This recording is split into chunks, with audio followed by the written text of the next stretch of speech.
Do you want to rank up fast in Season 3? Let me show you how to do this. Bye-bye. You know, I think I'm gonna let you live. Get the hell out of here. Easy 5KO, easy 5KO, guys. Easy 5KO, easy 5KO. Yo, guys, how's everyone doing? This is your guy, Assassin Dave. Welcome back to Team 4 and Famous Family again. Season 3 has officially started, and it took me about 5 to 6 hours to go from veteran all the way to master, play mostly solo queue and a few duo queue games with about 80% win rate. And today we're gonna go through some of those games to show you guys some tips and tricks that you can use in your game so you can rank up faster as well. And take my words that majority of those games are not easy. In fact, make sure to join my live stream with a link in description on a day-to-day basis so you can see all those games live and you can witness how hard those games are with all the randoms stealing your jungles and just going AFK every game, and yet we still win majority of those games. So get your notepads out and get ready to take some notes because we're about to take you on a wild ride today. The ride is exciting but also knowledgeable but also help you improve all at the same time. Yeah, that's right. This is why we're the coolest, greatest, the baddest in the world of Pokemon Unite.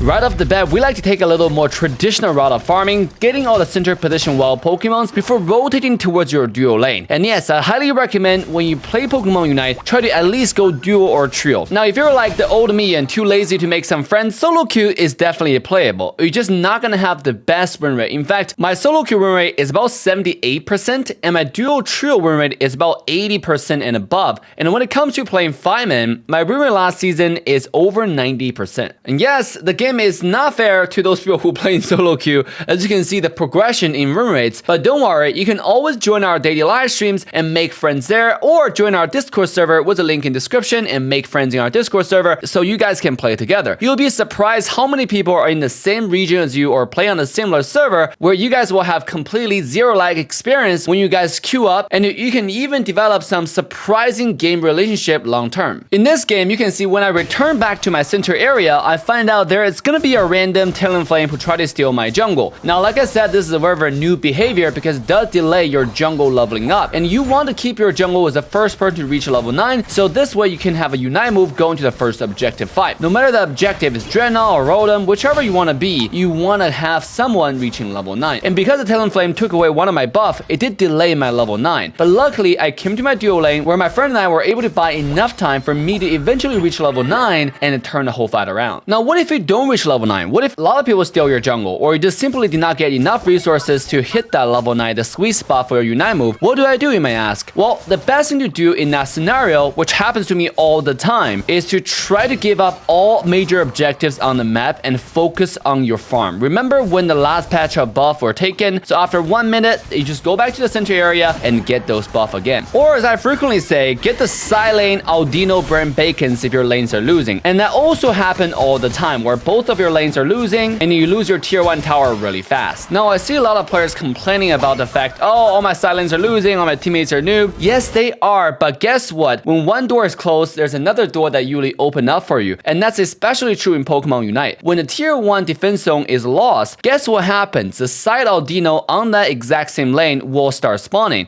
And those Aldinos will give you a lot of experiences. And if you come to my live stream, you will notice the common trend of our randoms do not take the Aldinos. They just don't know what those are. If they happen to walk by those Aldinos and when they're there, they will take it. But they don't usually make a conscious decision of taking them proactively. And that's a huge mistake when you're playing solo queue. Those are very valuable resources. That's why also in 5-man, a lot of teams were prioritized not to take the tier 1 tower even when they had the ability to do so, just so that Aldino on the same side wouldn't spawn, so enemy cannot get a lot of farm. Now, you can see at this point of the game, because I always gank the strong lane, which is my duo lane, I was able to get a decent amount of farm, which propelled my level and give me a steady control of this game. Now, one thing I always mention on my live streams in my videos is you always gank the strong lane, never the weak. If you see a lane that had an AFK, try not to go to that lane, because if you gank the weak lane, what will frequently happen is not only did you not help your weaker lane, you also put yourself behind. And it's much better to take the less of two evils, which is never gank the weak lane, and just let that lane completely fall. This way the Aldino will spawn, so you can get more experiences and give your team an actual chance to win the game. Remember guys, the previous 8 minutes of any game is not even close to as important as the remaining 2 minutes of any game. That's why I never surrender pre 2 minutes. The game ain't over until it's really over. And guess when you know it's really over is when the enemy team got the Zapdos, they had the lead, they scored another 500 points, you're like, okay, there's no hope. That's when you actually surrender. Just because the teammates are doing absolutely awful in the early game doesn't mean the game is over. There's always a chance for you to win back if you just secure the Zapdos, or in other words, steal the Zapdos and secure the win. So basically, your previous 8 minutes of the game is mainly composed of 2 jobs. Number 1 is analyzing which lane that you should gank, which lane you should go to score your points. Number 2 is look at a minimap and see where can you get farm, and actually go there to take those farm. The number 1 attribute to develop as a player when you play solo queue, duo queue, trio queue is making a plan as you go. Like, what do I do next? This way you have a sense of direction, I would say. This way you have gaming experience. Trust me, when you start doing this, every game is different. Every game is fun. Even when you play solo queue, you will have a brand new sense of, oh my god, is this a new game to me? Am I playing a brand new mobile game? What the hell is going on? Case in point, in this particular match, I saw the top side, we got a Rotom, there's an opportunity for us to push it in, and sure enough, I followed the random teammates to the top side, and we were able to push the Rotom, kill the enemy who are defending,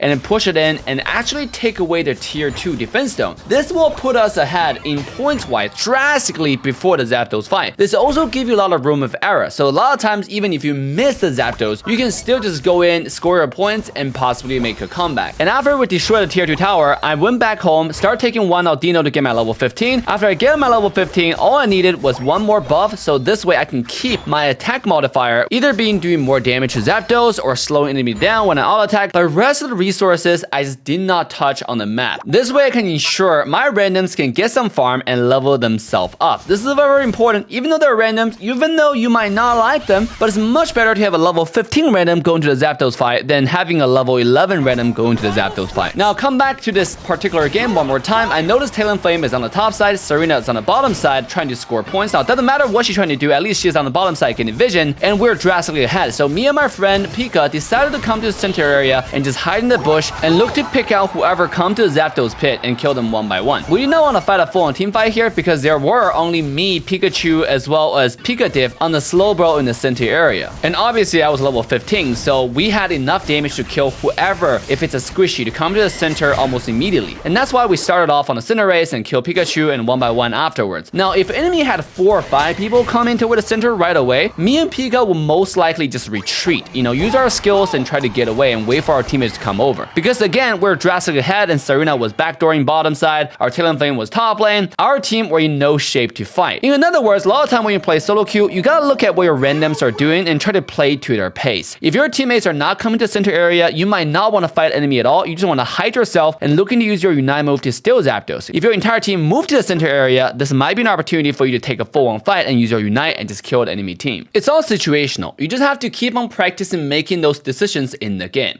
So hope you guys enjoyed this episode. If you did, check out another one with the thumbnail right here. Just for the thrill of it, nothing counterfeit with you.